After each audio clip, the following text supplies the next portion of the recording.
Hello everyone, welcome back to study maths. आज की इस वीडियो में हम एलसीएम सीखने वाले हैं, वो भी प्राइम फैक्टराइजेशन मेथड से। एकदम इजी तरीके से आपको समझाऊंगा कि कैसे प्राइम फैक्टराइजेशन मेथड से एलसीएम निकाला जाता है, ताकि आप इजीली एलसीएम निकाल पाओ। इसके बाद एलसीएम का एक और मेथड होता है, देखो मैंने आपके सामने लिख रखा है। एलसीएम के बेसिकली दो मेथड्स होते हैं, एक होता है प्राइम फैक्टराइजेशन मेथड और एक होता है डिवीजन मेथड। आज की इस वीडियो में हम प्राइम फैक्टराइजेशन मेथड सीखने वाले हैं और बहुत अच्छे से उसके क्वेश्चंस करने वाले हैं। नेक्स्ट वीडियो में हम डिवीजन मेथड भी सीखेंगे और आपको दोनों मेथड्स बहुत अच्छे से समझ में आ जाएंगे। तो बिना किसी देरी के स्टार्ट करते हैं। सबसे पहला क्वेश्चन आपके सामने आ ही रखा है, तो प्राइम फैक्टराइजेशन मेथड से इसको निकालते हैं। एलसीएम निकालना है 12 का एंड 16 का, राइट। तो हम स्टार्ट करते हैं प्राइम फैक्टराइजेशन मेथड। अगर आपने एचसीएफ वाली वीडियो देखी होगी तो आपको पता होगा कि प्राइम फैक्टराइजेशन मेथड में क्या करते हैं। तो वही सेम चीज़ हम यहाँ पे करने वाले हैं। अगर नहीं देखी तो एक बार वो भी आप पहले देख लेना और फिर आगे आप कंटिन्यू करना। तब देखो प्राइम फैक्टराइजेशन मेथड में हमने क्या सीखा था। पहले प्राइम फैक्टराइजेशन निकालना होगा हमें 12 का एंड 16 का। यही सेम स्टेप हम फॉलो करते थे जब हम एचसीएफ निकालते थे। 12 किसके टेबल में आता है, 2 के टेबल में आता है। कितने पर आता है, 6 पर आता है। 6 किसके टेबल में आता है, 2 के टेबल में आता है। कितने पर आता है, 3 पर आता है। 3 किसके टेबल में, 3 के टेबल में 1 पर। अब 1 आ गया मतलब यहाँ पर काम स्टॉप हो गया। अब 16 करते हैं। 16 आता है 2 के टेबल में 8 पर। 8 आता है 2 के टेबल में 4 पर। 4 आता है 2 के टेबल में 2 पर और 2 आता है 2 के टेबल में 1 पर। यहाँ तक क्लियर है। ये तो बहुत ईजी है। ये मैंने आपको प्राइम फैक्टराइजेशन भी सिखाया था, उसमें भी हमने किया था। एचसीएफ सिखाया था, उसमें भी हमने किया था। एलसीएम सिखा रहा हूँ, उसमें भी हम कर रहे हैं। तो यहाँ तक तो आपको क्लैरिटी होगी कि ये कैसे किया जाता है। आगे का स्टेप देखो, एचसीएफ और एलसीएम में ना एक छोटा सा डिफरेंस आता है, वो हम अब सीखने वाले हैं। तो यहाँ पे थोड़ा सा अपना कॉन्सेंट्रेशन बढ़ा के समझना। 12 का क्या आया था, 2 आया था, 2 आया था, 3 आया था। 16 का आया था 2 2 2 2। कैसे आया ये देखो, 2 2 और 3। यहाँ पे कैसे आया, 2 2 2 2। चेक कैसे करोगे, 2 2 ज़ा 4, 4 3 ज़ा 12, 12 आंसर राइट। 2 2 ज़ा 4, 4 2 ज़ा 8, 8 2 ज़ा 16, 16 आंसर राइट। अब क्या करते हैं, अब है मेन चीज़। अब हमें क्या करना होता था, हमें कॉमन ढूंढना होता था। ये मैंने कॉमन ढूंढा, मुझे 2 कॉमन मिला। ये मैंने कॉमन ढूंढा, मुझे 2 कॉमन मिला। ओके, यहाँ तक क्लियर है। जब हम एचसीएफ निकालते थे, अगर आपको याद होगा, एचसीएफ निकालते टाइम जो कॉमन आए, एक 2 कॉमन आया और एक और 2 कॉमन आया, हम मल्टीप्लाई करके आंसर लिख देते थे। एलसीएम में क्या होता है, एलसीएम में कॉमन के अलावा जो भी बच गया आपको वो भी लिखना होता है और तब आपका आंसर निकलता है। जैसे एलसीएम में एक 2 और एक 2 तो कॉमन थे, ये 2 2 तो हमें कॉमन दिख रहे हैं। ये देखो, ये वाला 2 और ये वाला 2 तो हमें कॉमन दिख रहे हैं, लेकिन इसके अलावा जो भी बचा वो भी आपको लिखना पड़ेगा। जैसे एक 3 बचा, 2 बचा और 2 बचा, ये तीनों चीज़ें हम लिखने वाले हैं। 3 बचा, 2 बचा एंड 2 बचा। अब हम आंसर करेंगे। 2 2 ज़ा 4, 4 3 ज़ा 12, 12 2 ज़ा 24, 24 2 ज़ा 48। तो 48 हमारा आंसर आ गया।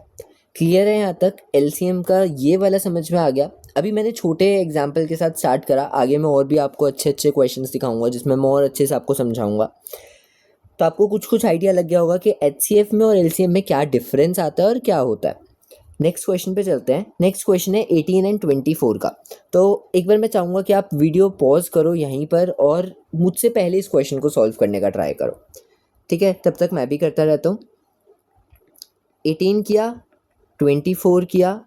18 किसके टेबल में आता है, 2 के टेबल में आता है 9 पर। 9 किसके टेबल में आता है, 3 के टेबल में 3 पर। 3 के टेबल में 1 पर। यहाँ तक क्लियर है। 24 देखो, 2 के टेबल में 12 पर, 2 के टेबल में 6 पर, 2 के टेबल में 3 पर, 3 के टेबल में 1 पर। यहाँ तक ये भी क्लियर है। पूरे पूरे फिनिश हो गए 1 आते ही। अब हम क्या करेंगे, अब हम लिखेंगे कि 18 का क्या आया, 24 का क्या आया। 18 का आया 2 × 3 × 3, 24 का आया 2 2 2 एंड 3। फिर हम क्या करते हैं, हम कॉमन ढूंढते हैं। ये 2 कॉमन आया और ये 3 कॉमन आया, इसके अलावा तो कुछ नहीं है। अब मैं आंसर लिखता हूँ, एलसीएम इज इक्वल्स टू, एक 2 कॉमन आया था, एक 3 कॉमन आया था। यहाँ तक समझ में आ गया। उसके अलावा देखो क्या बच गया, एक ये कॉमन था, ये कॉमन था। उसके अलावा 3 बचा, 2 बचा और 2 बचा। ये हम लिख देंगे, 3 बचा, 2 बचा और 2 बचा। अब इन्हें मल्टीप्लाई कर 72 आंसर आ जाता है। तो ये हमारा एलसीएम निकल गया। यहाँ तक क्लियर है? और आप एक दो क्वेश्चंस और देखोगे और फिर जब खुद से करोगे तो आपको और क्लैरिटी आ जाएगी और समझ में भी आ जाएगा। अभी तक आपको समझ में आ रहा होगा, आपको लग रहा होगा कि हाँ ये तो ईजी सा है ना।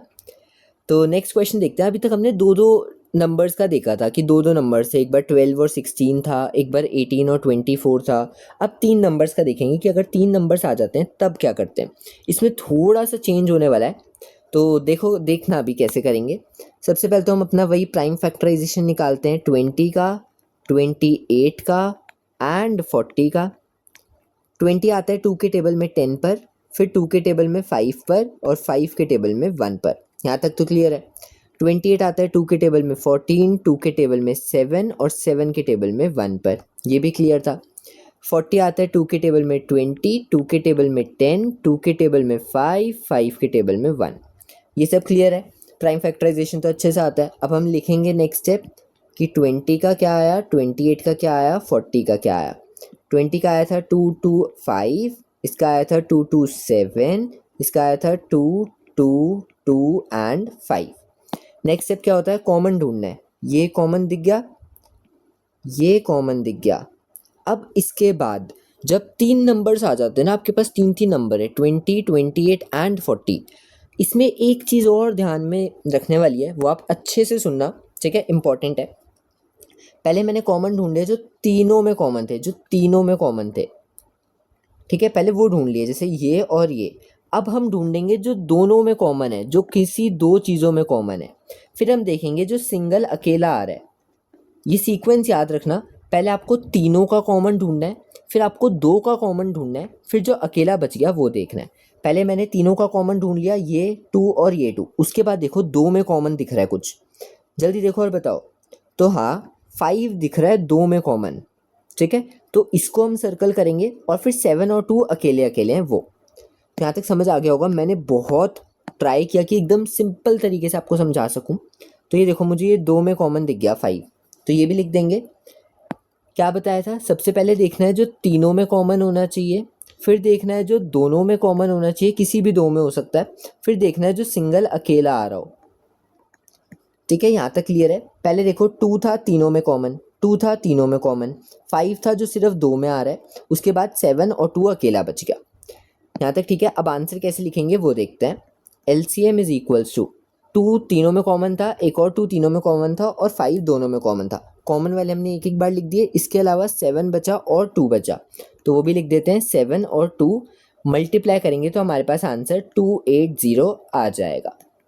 क्लियर है एकदम अच्छे से। मैंने बहुत ही ज़्यादा सिंप्लीफाई करके आपको समझाया है कि कैसे कॉमन ढूंढना है और कैसे लिखना है, समझ में आ गया होगा आपको। तो इसी के साथ ये आपका होमवर्क रहने वाला है, इसको आप प्राइम फैक्टराइजेशन मेथड से ही करोगे। इसमें मैंने आपको दो वाले तो क्वेश्चंस दिए हैं, लेकिन तीन वाले मैंने ज़्यादा दिए हैं, क्योंकि तीन वाले में ना आपको ज़्यादा क्लैरिटी मिलेगी, ज़्यादा अच्छे से समझ में आएगा। तो इसको कर लेना अच्छे से। और इस वीडियो के लिए इतना ही। मिलते हैं नेक्स्ट वीडियो में किसी नए टॉपिक के साथ। तब तक के लिए पढ़ते रहना, होमवर्क करते रहना।